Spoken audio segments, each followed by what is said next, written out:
All right, so thank you all for joining us today. Welcome to our cooking tutorial. Really appreciate coming. So I know at least half of you attending know me. So my name is Dr. Marissa Slosky. I practice here in Portland, and then I also have a satellite practice in California. And joining me today is Christina, and I'll let her introduce herself. Okay. Well, yeah, my name is Christina, and I am currently finishing up my Master's in Nutrition degree, and I'm excited. Yeah. So Christina's going to mostly join the show. I'm here to help and answer questions. So we'll just kind of get started. If you guys want to ask questions, feel free to turn your mics on. Otherwise, we just ask that you leave yourself muted, more so just for background noise. But if you know you won't have any background noise, you can leave it off and just turn it on, or mute yourself when there is background noise. So we'll kind of start with an intro, explain kind of what we're doing here today, then we'll walk you through the steps, and then we'll get to enjoy it and enjoy the recipe and talk about it afterwards. So yeah, take it away. All right. So today, the meal that we are going to be making is part of a series that I've had the opportunity to work with Dr. Slosky. So it's basically tailored for like patients with cancer or any individuals who are supporting the patient throughout the journey, and just on common like dietary challenges that can arise, and being able to create recipes that are tailored for that and easy to make and hopefully flavorful for the patient. And so the recipe today is a lentil salad. The reason why we're making this is because we're making lunches on the go. That's the topic. And so the importance of that is because patients can undergo, they can see a rise in eating patterns and habits change. And that can be due for like various reasons, from like nausea and constipation to having a rise in mouth sores or taste and smell alterations. And so we want to be able to create meals that can help them avoid that. And also there can also be a rise in fatigue, and just like where a healthy individual can have like a regular eating pattern of when they eat breakfast, lunch, and dinner, with cancer, that can be thrown out of whack. So we want to create meals that are easily stored, so whenever the hunger does strike, that's ready for them, and hopefully we can get good nourishing through that. And so yeah, so today we're making a lentil salad, and the reason why I thought this would be a good recipe to include is because first of all, lentils are extremely easy to store, and they don't lose nutrients when you do store them for up to, I believe in the freezer it stores for up to like months, and it doesn't lose nutritional value. And then in the fridge, I believe it's like 4 days, and it'll still be fine.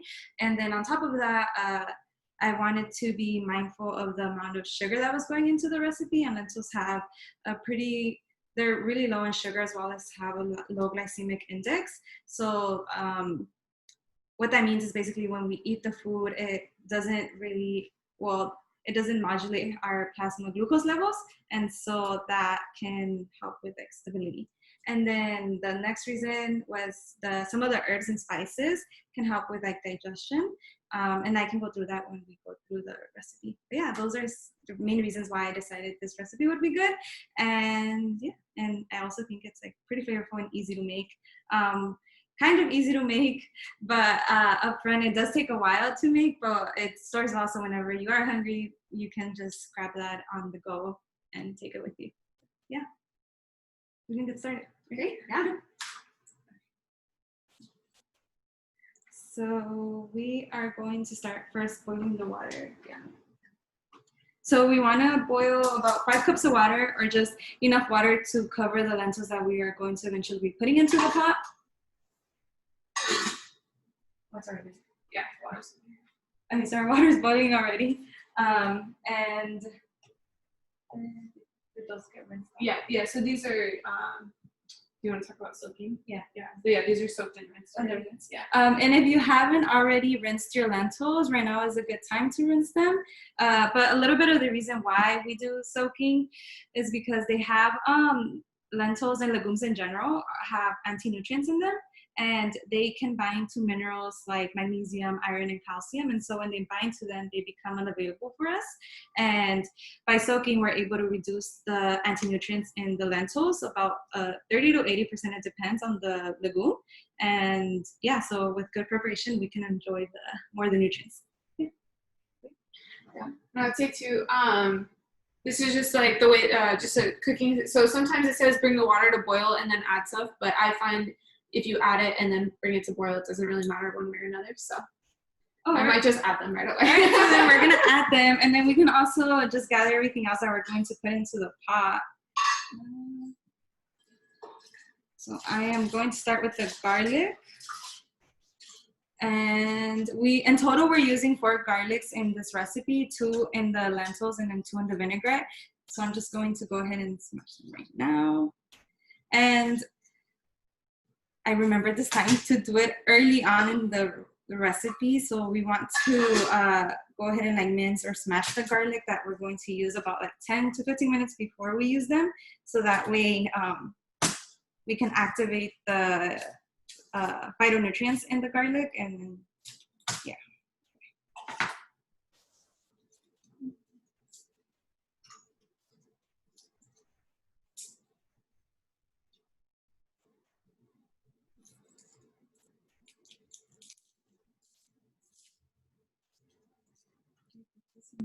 Yeah, you can just put that. Just gonna add it in there.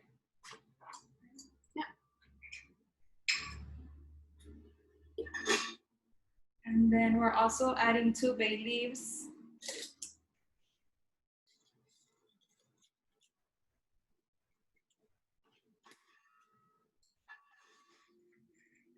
And we're gonna use 2 cinnamon sticks, but if you have some that are longer, you can just add 1.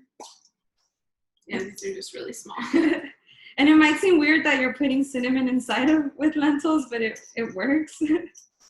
It's really good.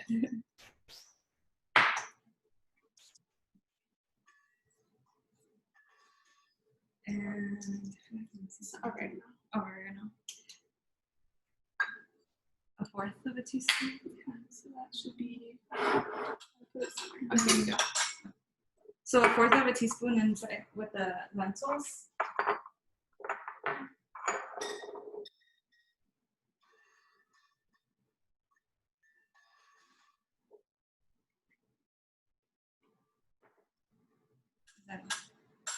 Yeah, I think that's it for in there.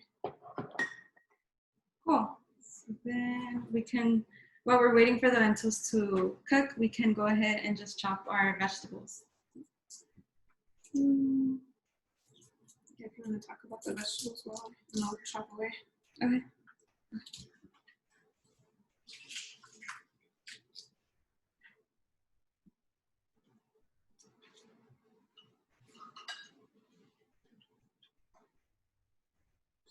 Which one are you gonna start with? Whatever you want. Wait, which should I start with? Okay. Oh, you can do the fennel. Fennel? Okay. So this is actually my first time seeing someone cut a fennel. So there's that. But fennel is really nutritious. It has a lot of phytonutrients, and so that's just helps keep like our cells healthy as well as keeping inflammation down. And it's a good vitamin C source. And vitamin C is like the body's primary water-soluble antioxidant. So that's really cool. I feel like sometimes people think vitamin C is only found in like some more colorful, like red, green, yellow, or orange vegetables, but it's pretty, fennel's a good source of that.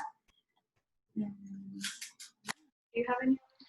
Yeah, fennel is really good for it's called a carminative, so it's really good for your digestive tract and soothing gas and bloating. So it's really nice to throw in with. Sorry if you said this. Sorry, but, so it's really good to throw in with food, so that you can digest it better. It's like a really awesome digestive, and it has a really sweet flavor. So it's a nice vegetable to add some sweetness to your dish.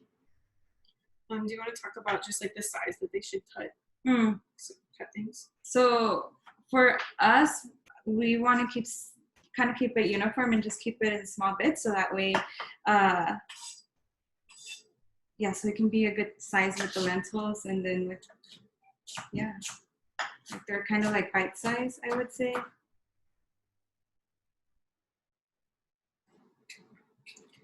Yeah, essentially at the end it'll be nice. Like this salad goes good if you want to eat it with some like gluten-free crackers or like tortilla chips. So like making this the pieces small enough so you can kind of get it some on a chip, essentially. That's what we're going for. And so we only use the base, right? Yeah, the fennel. Yeah, yeah. The base of the fennel is like the softest part. You can use this part, but especially if you're leaving it raw, I tend to not use this part because it's really woody. If I'm cooking it, sometimes I'll go a little bit higher on the fennel. And sometimes it's nice too to like save some of the leafy parts. That has some nice flavor too, so you can cut the leafy parts in and throw that in. Sometimes I do. Just depends on how I'm feeling. I didn't do it today. But the stalks on the top stalks can get a little woody, so sometimes I don't throw those in. So with the cucumber, so we're not going to peel our cucumber. This one also has really thin skin, but if you find that sometimes you find it too hard to bite on, then you would want to peel it. But I think for most things, if you can leave on the skin, the skin often has more, like a lot of nutrients, even more so than the inside flesh. So that's another reason why I like leaving the skin on if possible. Which is just another reason to get organic for a lot of things, so that you can make sure that the skin doesn't have any pesticides or chemicals on it. And cucumber is just really hydrating, so that's always good to include. And since this is all essentially going into like one bowl all at once, like we're gonna just throw it in one big vegetable pile, so you don't have to keep them separate. How am I serving them? Oh yeah. A few minutes, but it's not boiling yet. I don't think so.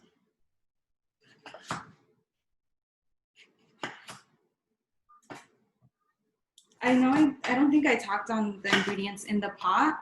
So with the pot, we added bay leaves. And so bay leaves are pretty good with like abdominal cramps and gas, so it can help minimize that. And if you're new to eating lentils, this is a good thing to add. That way, if you're not used to the amount of fiber that's in lentils, it can help minimize any of those symptoms that could arise when you're starting to eat them.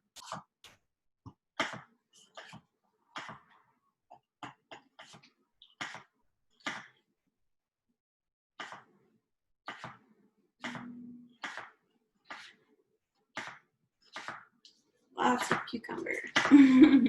Got a big one.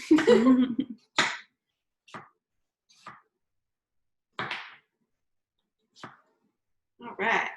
What should we chop next? Do a bell pepper.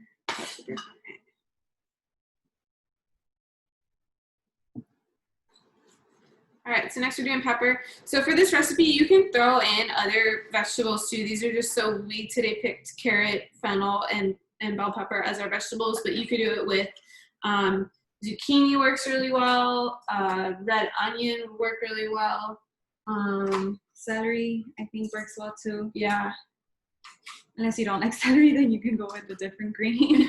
But so it's kind of nice in that way that you can use whatever you have around the house. If you have vegetables you need to use up, or just it can be versatile in that you can make it with different vegetables each time. So to make it different. Mm-hmm. And you want to be able to include vegetables that are of different colors, so that way you're getting all the nutrients that foods have to offer, and you don't have to worry about thinking about it. And vegetables of the same color tend to have some of the same nutrients, so you can always keep that in mind. And then with bell peppers, let's see. So cool thing about bell peppers, they freeze really well. So a recent study found that up to 6 months, the bell peppers didn't lose. I think they only lost about 10% of their nutrients. So that's something to keep in mind, that you can use it, cook it, and freeze it, and it still provides some benefits. And the benefits are that it's also really high in vitamin C. I think a cup has like 150% of what's recommended of the vitamin C. So with vitamin C, it's helps with like cellular health, helps with growth. It's so diverse with the immune system. And then bell peppers are also high in B vitamins, which are also diverse vitamins. But they also help with like energy levels and cellular health. And yeah, do you have any other things on bell pepper? I just like I'm happy you brought up the vitamin C thing, because I think like everyone thinks, oh, vitamin C, I have to eat oranges. But that actually happened because of the lobbying effort of the orange industry. It has nothing to do with the actual content of the orange. So pepper has way more vitamin C than an orange, and it's less acidic. And it has a lot of orange has other nutrients as well. But I just think it's kind of interesting that oranges get all the vitamin C exposure when really there's things that are much higher in vitamin C than oranges. So that's why I really love peppers. Mm-hmm. Yeah, so I'm glad you brought that up. Yeah. Carrots? Yeah. Cool.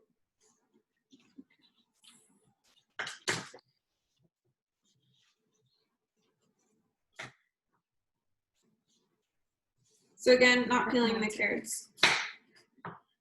Oh, sorry, what were you gonna say? No, yeah. I think carrots are high in carotenoids, Mm-hmm. right? So I have I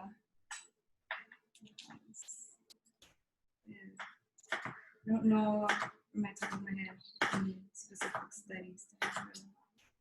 Yeah, the thing with all of these,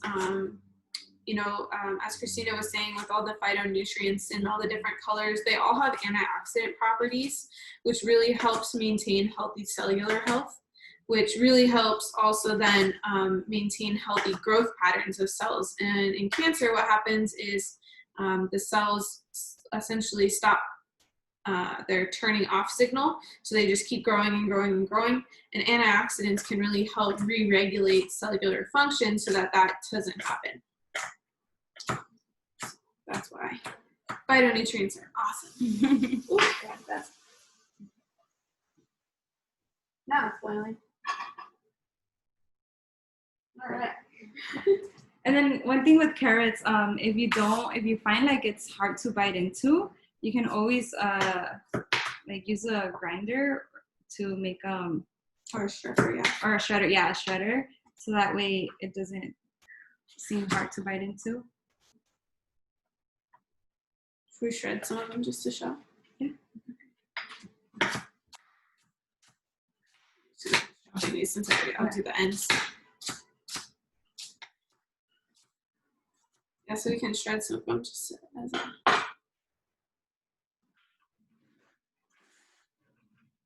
Show and tell. Do you want to shred? Sure. Awesome.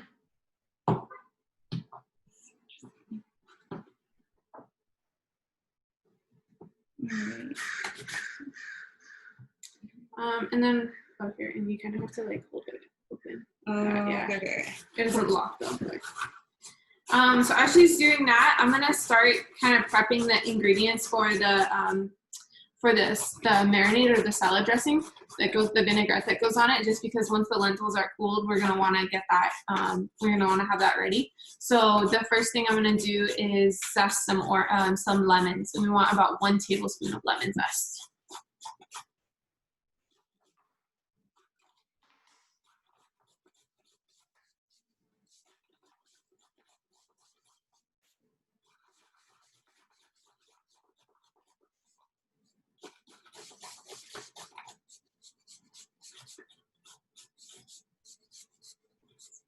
So again, just another PSA, if anybody has any questions or comments or anything, feel free to, this is interactive as well, so you're welcome to turn on your mic and chime in and make a comment, question, anything. So you can see this is a lot different to these, as you can tell, but these might be easier to bite into.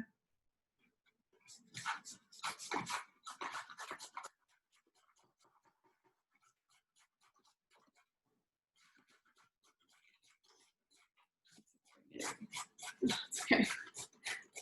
I get messed up anyway. All right, so we have about 1 tablespoon. really mince. Like, it's pretty fine. Yeah, it's really fine. That's right. Guess I could have done that, but it's less fine.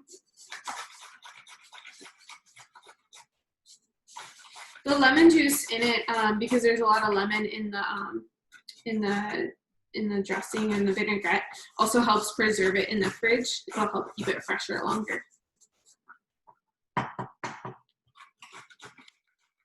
Oh, but with the lemon, if you are dealing with like mouth sores, then maybe that's something that you want to omit, or just slowly do the vinaigrette, the other ingredients, and then slowly add lemon and see what you can tolerate.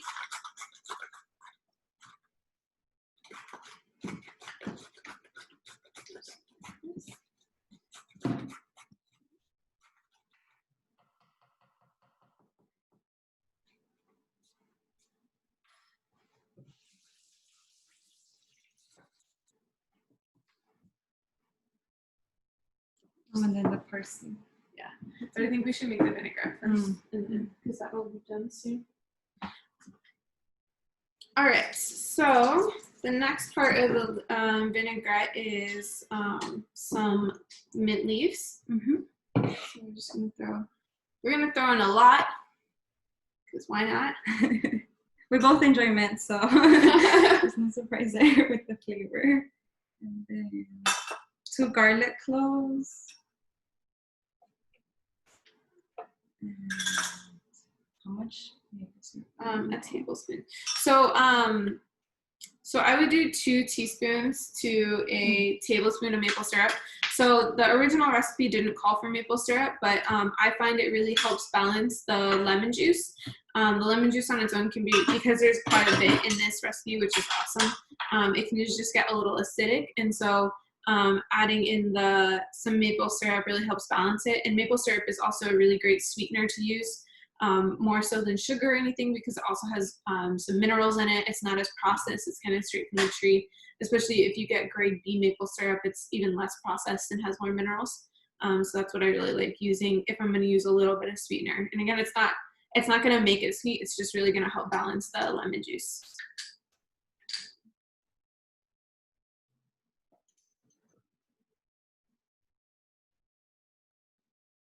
And then oregano. So 1/4 of a teaspoon of oregano? Yeah. Or 1 teaspoon, actually. 1 teaspoon. Oh, 1 teaspoon? Mm-hmm. All right. I just do 4. Cool. That works. And then the recipe calls for 2 large lemons, the juice from 2 large lemons, but we have 3 small lemons. So.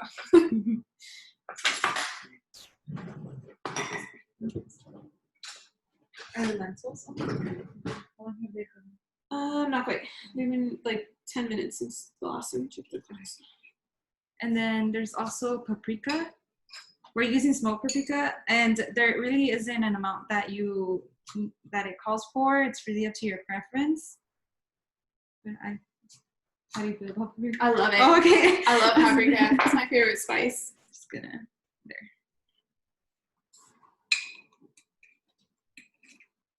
I think loaded on. All right, I'm just gonna start squeezing some lemon in here. And if it gets a little bit of pulp, I mean the lemon seeds you don't really want in there because they add a bitter flavor, but if you get a little bit of the lemon pulp in there, it's okay because it's just gonna get blended up anyway. I used to have a better squeezer in a funnel, or not a funnel, a catcher. Ended up at the other house. And with this vinaigrette, we added the zest, so the skin of the lemon. So that, I mean, it's for flavor, but it also has a high concentration of the nutrients that lemon is known for. One of the active ingredients, I think it's called D-limonene, and it helps with like inducing like cellular apoptosis with some cancers. And it also just helps with, I believe it helps with,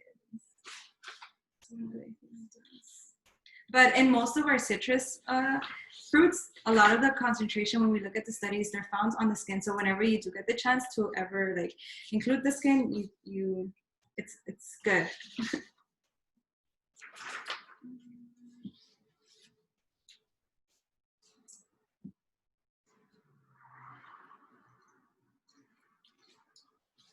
And if you want to start getting the olive oil, it's just going to take a second to fill up that. Oh, okay. So half a cup of olive oil.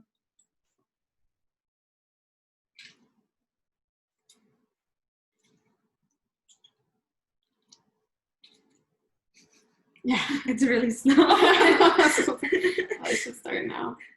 I don't know why it's so slow. I need to like poke it. Yeah.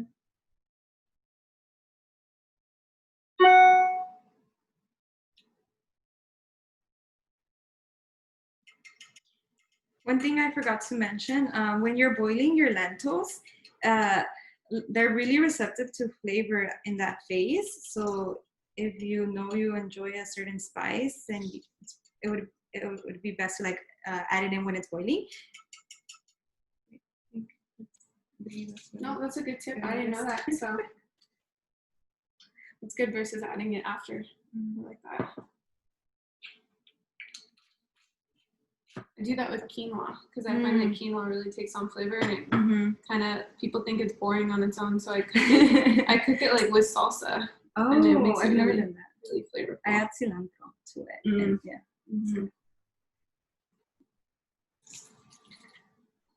There'll be a couple lemon seeds in here. We can probably dig them out though. Look at blended.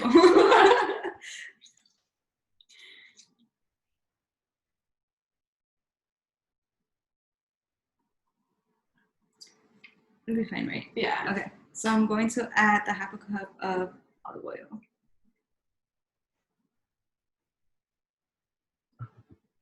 I think that's all the ingredients. Yes. Yeah.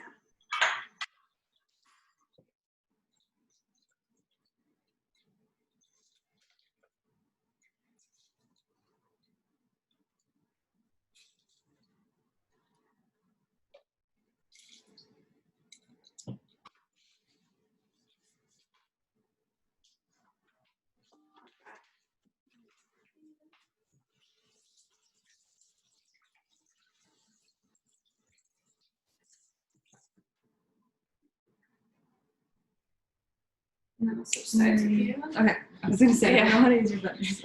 All right, and then you just blend it up. And you want to get it so everything is really chopped up. So you can blend it on medium to medium high for 30 seconds to a minute. It should be.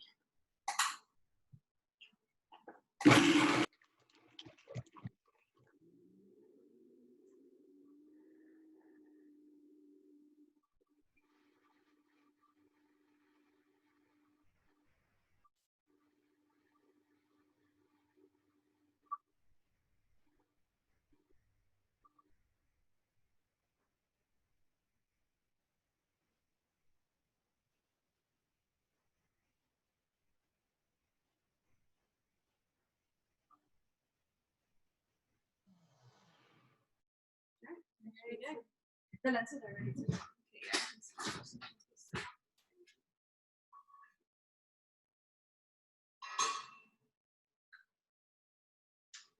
Smells so good. It's the cinnamon. Yeah.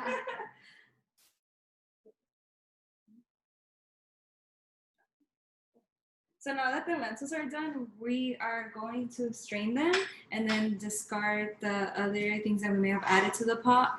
Do you compost that? Here, we compost the ingredients, so that's always good. And then we are going to add half of the vinaigrette to the bowl that we're going to use to put in the lentils.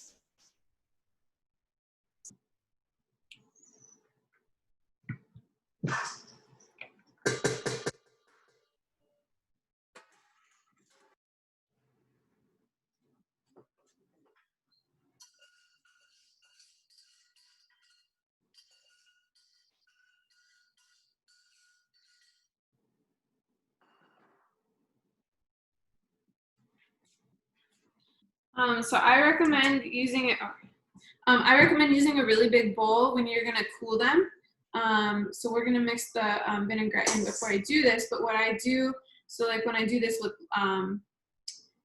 any legume that you're making a cool salad, or if you're trying to make a cooled grain salad like a quinoa salad or a rice salad, to use a big bowl and kind of almost spread it up along the sides to increase the surface area to help it cool faster instead of kind of leaving it in one big pile. Another way you can do it is lay them out flat on like a baking sheet and put that in the fridge, and that will help cool it faster also. Okay.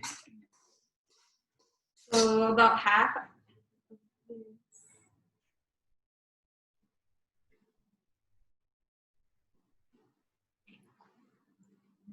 I think that's all. Yeah. It's all going in the end, so if you don't quite get the half, it doesn't really. It is really up to your preference, honestly. You can just add it all.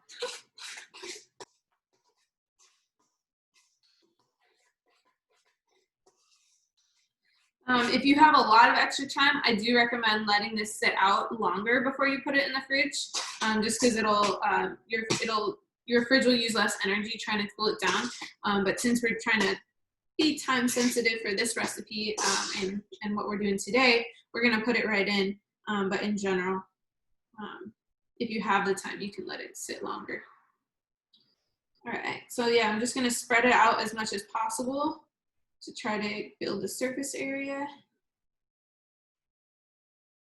So it falls back in. All right, we're gonna put this in the fridge. So it's meant to cool down, but also it helps infuse all the flavors from the vinaigrette into the legumes, lentils.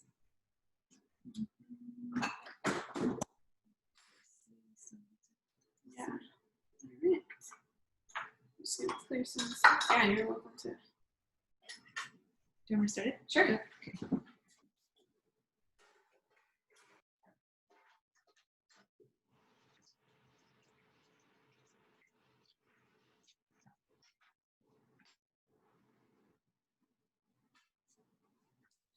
So we have a couple more ingredients to chop. So we have some parsley that we're gonna cut up, and then, oh yeah, can you tell us what you're doing there with the stems?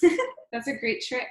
My mom taught me this, so you just twist this off, and then easier than just chopping it off, and then the rest you can use, right? Yeah, I like that. I go in through and I take way too much time with all of it. So shout out to her. Yeah, thanks, Mom.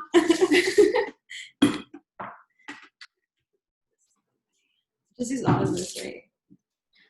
It does say a quarter cup, but I'm a fan of more. I'm a fan of more parsley. Yeah, Okay. so the recipe calls for a quarter cup. You can definitely add more if you like it. And then while she's doing that, I'm gonna chop some of the tomatoes. So we're using cherry tomatoes. I did happen to grow these, so I'm very proud of them. And and we're just gonna cut them in half.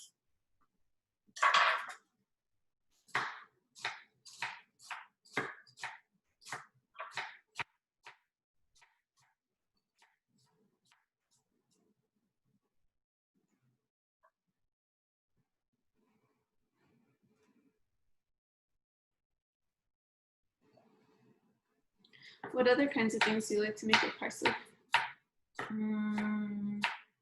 Well, I do consume fish. I like to cook it with my salmon. I think it brings out really good flavors, and you bake it. Mm-hmm. Do you use dry or fresh usually? I usually try to use fresh with, well, I do a mixture, but I try to use fresh. I find that it infuses pretty well. And what else do you do? Like what's your typical salmon recipe? It's lemon, parsley, garlic. Pretty simple. I enjoy salmon like by itself. So it sounds delicious.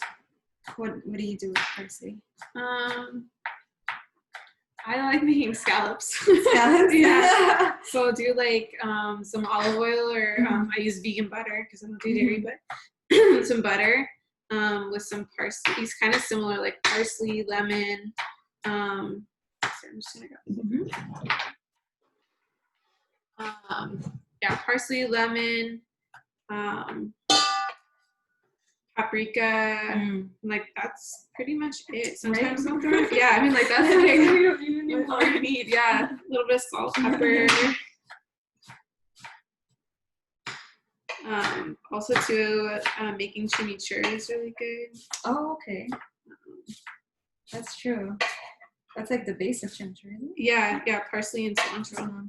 Yeah, something like. I mean, I feel like at its basic, like that with a little lemon or vinegar and olive oil is like chimichurri, but then you can go all kinds of ways with chimichurri. Have been told by an Argentinian that my chimichurri was pretty good, so I took that as a compliment. Yes. I've never actually made it myself. I've eaten it, but how do you make it? Simple, right? Yeah, it's just that, and essentially it's like, I mean, like you would do, like we made the vinaigrette for this, so you just like throw everything in a blender, or a food processor. The blender gets it a little bit more, like I guess you could do it by hand too. I think traditionally you do it by hand so that you do the herbs like thicker. I'm trying to remember how I did it before, but like I know. Well, at least one time before, I used like the roasted red peppers that you get in a jar and cut those up really small. That was really good. Like you could add a little chili flake to just add a little kick. Okay. Great. So we added a lot more parsley than the recipe calls for, but it's gonna be delicious. Probably like 3 cups, maybe. I think maybe like 2. Oh, yeah, okay, maybe 2. Yeah. 2 cups. But parsley doesn't have a harsh flavor. It's pretty mild, I would say. So I don't think you can go wrong here. All right, got tomatoes ready. And I think the olives are the last piece. Oh, right. Are they chopped here? No.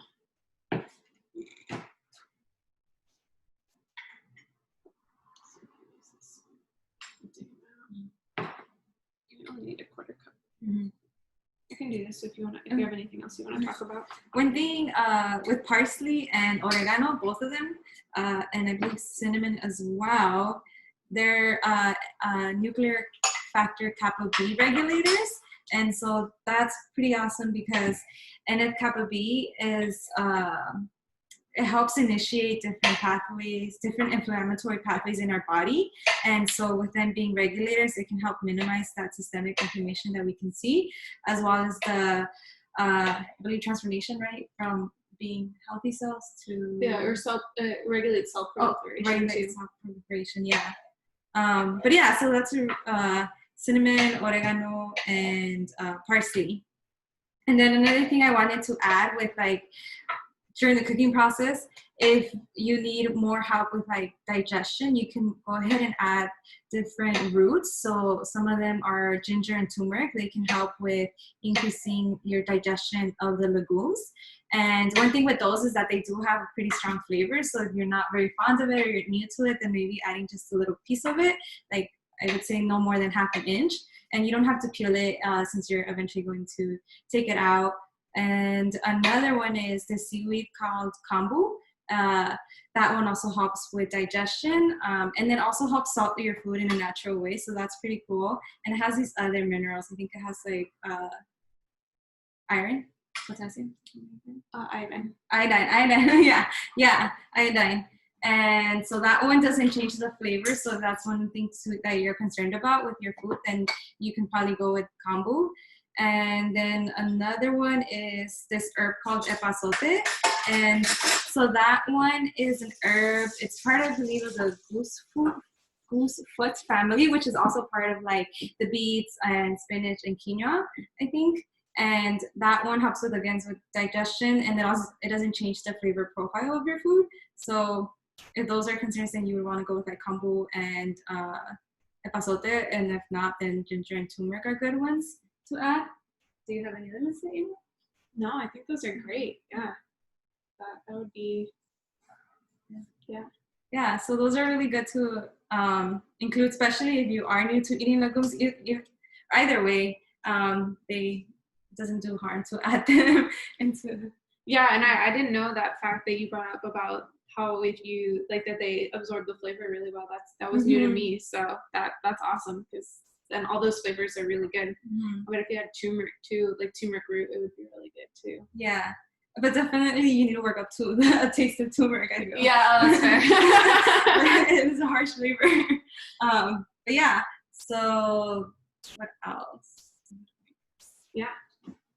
So pretty much we're done. We're just like waiting for the lentils to just careful. I wouldn't set it down. Oh, just get it on there. Let me have a dry place. We're pretty much just waiting for the lentils to cool down at this point. And then if we move faster than anyone who's watching, this is just some time for you to finish the prepping process. And Christina has a couple more like thoughts and notes. And if anyone wants to chime in too, please feel free. Again, can make it interactive. Yeah. One thing with legumes and lentils in general that I really love about them is that they're really high in fiber. I think a cup has about like 12 grams of fiber, so that's pretty high.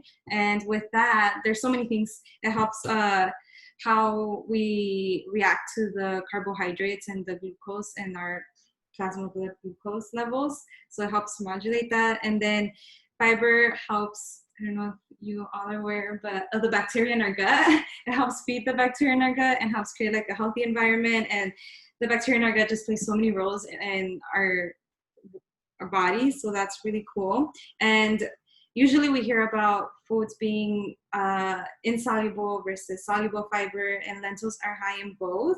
And so we get benefits like helping with insulin regulation as well with like gastric emptying. So it can help with hopefully promoting regular bowel movements and with constipation. And then lentils are also a really good source of protein. They have about, I think, 18 grams per cup of protein, so that's pretty good. However, again, if you're not used to eating lentils, then always ease into it. Start with the serving, see how you feel, and if not, then if you don't feel well when you're eating them, then maybe you would want to try a different type of legume. Or some of the things that you can do to minimize some of the side effects are taking a walk.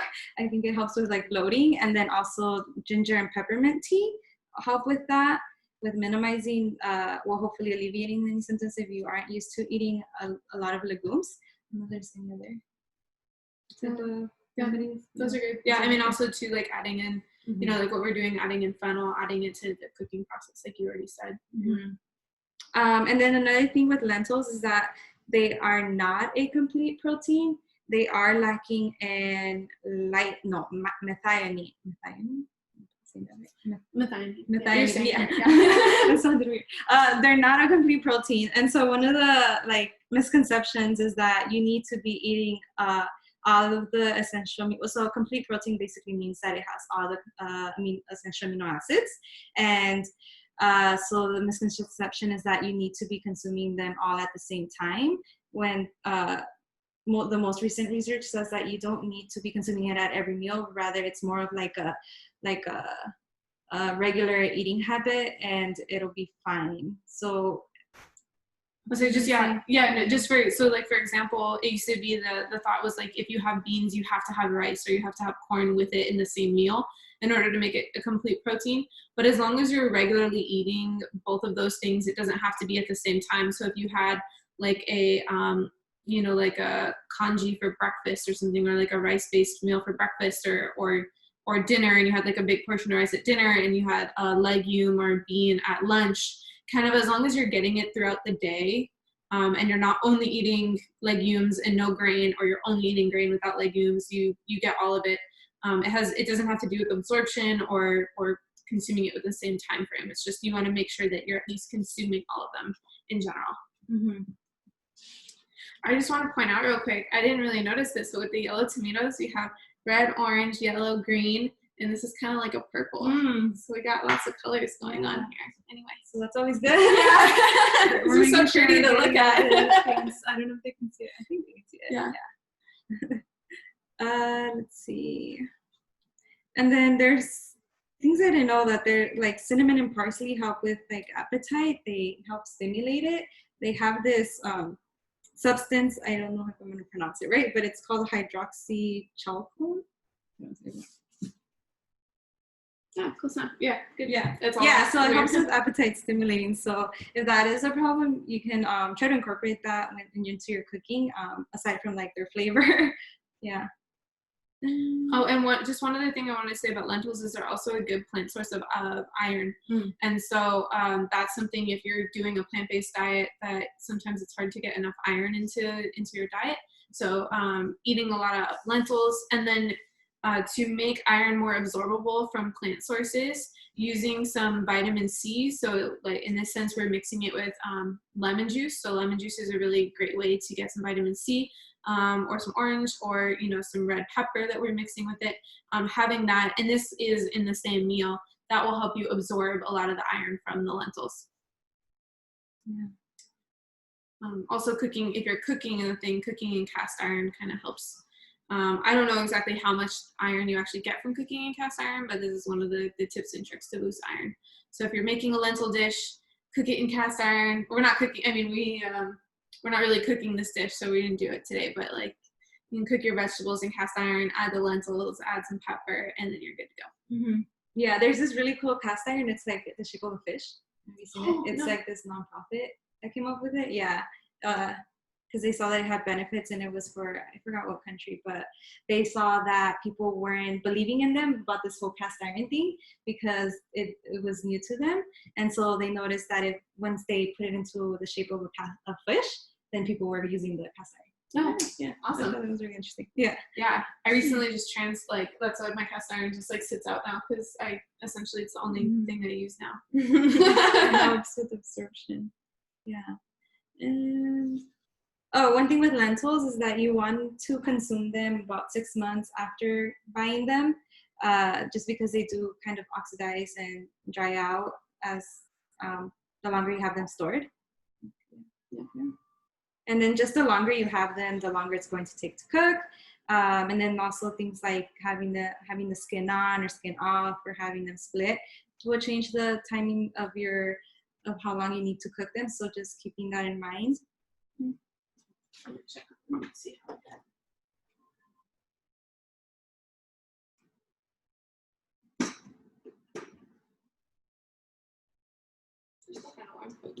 Yeah. Do you have any more fun facts? Whenever you're done with fun facts, I'll take it out and finish it out.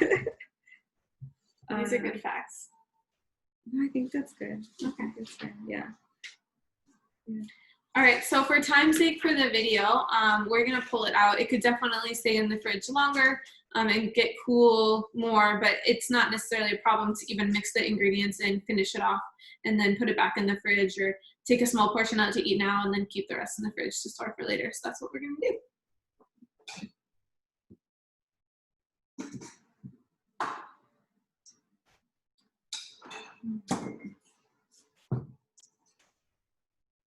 Oh, and then do we have the nuts? Oh, yeah. So we are going to top it with nuts and seeds. You can honestly just put whatever you want and it'll work.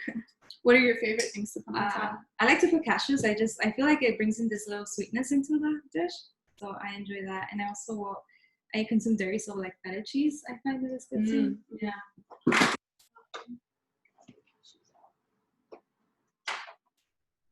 I don't know if you want to break them at all.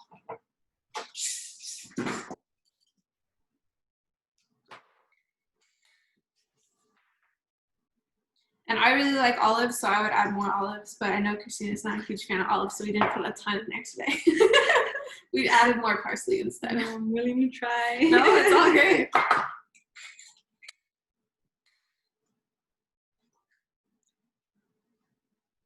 So as you see, this dish has a lot of vegetables, which is awesome. And it did take a while to make, but it stores well, remember, and you can always just take it with you whenever you're on the go. I ate some in the car the other day on a drive. I know you're not really supposed to eat while you drive, but you do what you have to sometimes.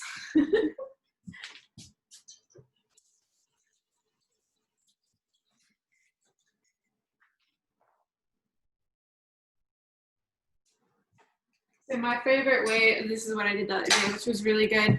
My favorite way of eating it is there's a brand of crackers called Mary's Crackers, and they're gluten-free. They're mostly seeds and mostly seeds with a little bit of brown rice flour to hold it together, and it's really good. And then I also have some tortilla chips here. Some purple corn tortilla chips. That should be enough for something. I just forgot this part. And then you want to add the rest of your vinaigrette too. Almost forgot that part. If you don't want your lentils to be too soggy, then you can go ahead and just leave it out and use it more as a drizzle, or like if people have different types of preferences. But it should be fine. It looks so nice. Let me see it. Oh yeah, so colorful. Oh, and then some salt and pepper to finish it off too. Does anyone have any questions or anything they want to learn more about? Any comments? Any other fun recipes that you make with lentils, or any of the ingredients that you want to share with the group? No pressure. You don't have to.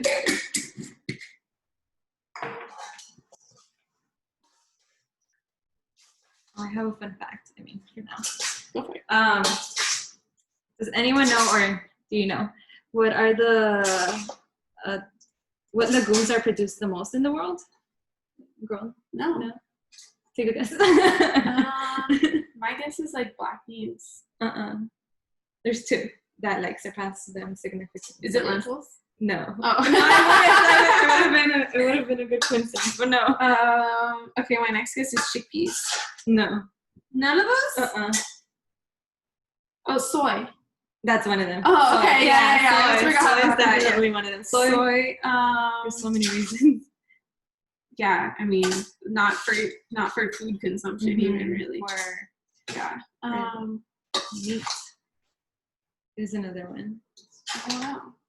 Peanuts. Oh, peanuts. Yeah, I forgot the peanuts. So peanuts and soybeans are the most produced in the world. That makes sense. Yeah. I didn't even think about peanuts.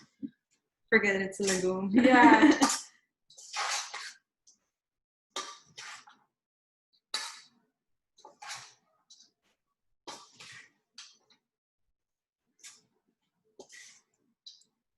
All right. I think this is pretty. It's pretty well put. Do you want to try it? Sure. Sandwich. All right.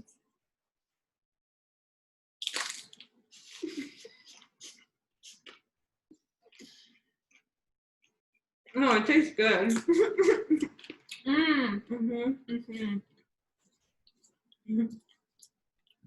So thank you all for joining us today. I'm really appreciating it. Hopefully you enjoyed yourself. Hopefully you got a new fun recipe to make. As you see, this made a really big batch, so this is great. I like making this and then having it for lunches. Or if you're going to I guess nobody's really going to parties anymore right now, but theoretically one day when we go back to parties, this would be a great dish to bring to a party, super healthy. You can showcase your healthy cooking for others. And like it was brought up before, you can also freeze this or make individual portions to keep for later. Yeah. And if you have like a small bag of crackers or chips and take this with it, then you have a really easy lunch to take wherever you need to go. Do you have any last thoughts or? No, just thank you for watching. This is the first time for me, so I'm just glad you all, sat through it or watched along. And I hope you learned something or you found something interesting. If anyone has any questions, feel free to chat them or turn on your mic. Otherwise, we'll bid you a great night and a happy weekend, and hope to see y'all later. Yeah. Bye. Bye.